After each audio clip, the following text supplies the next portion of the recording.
ఈ శ్లోకాలు ప్రతి ఆడపిల్లకి చిన్నతనం నుంచి బోధించవలసిన శ్లోకాలు.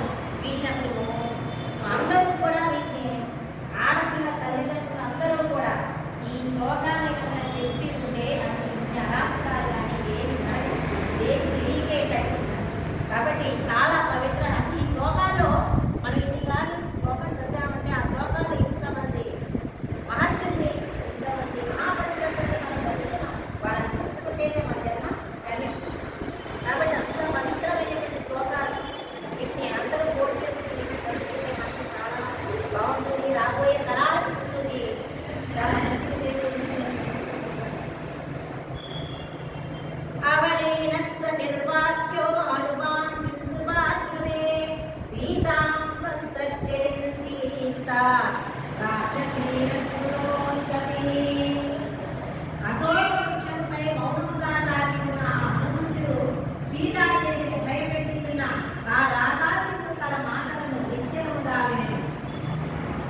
అవలీనస్స నిర్వాక్యో హనుమాన్ సింసువాక్యునే. సింసువాక్యునే అశోక వృక్షం మీద ఉన్నటువంటి హనుమంతుడు నిర్వాక్యం, ఏ మాటలు మాట్లాడకుండా మౌనంగా ఉన్నటువంటి ఆయన సీతాం సంతర్జయంతీస్తా రాక్షసీరస్సునో కపి.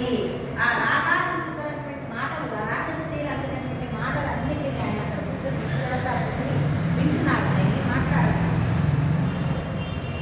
తామభిచన్య సంవృద్ధ వేపమానాం సముత్తదా వృషం సంలిలీతాన్ కలంబాం దశరథదాం.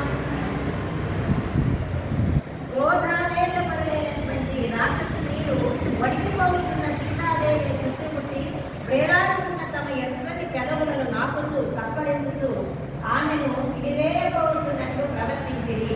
తా అభిక్రమ్య సంస్కృత వేపమానాం సముత్తదా వృషం సంలిలీతాన్ కలంబాం దశరథదాం. వాడు ఆమె తినేయడం కోసం అని చెప్పేసి దగ్గరికి నాలుగును సంపరించుకుంటూ ఇంకా దగ్గరికి వెళ్ళిపోతున్నారు. భూమిశ్చ పరమక్రుద్ధాః ప్రకృత్యాసు పరస్పరాన్ జ్ఞేయం ప్రతిభట్టారం రావణం రాక్షసాధిపం. భూజుశ్చ పరమక్రుద్ధాః ప్రకృత్యాసు పరస్పరాన్. పరస్పరాన్ అంటే గంట కొట్టడు. నేయమ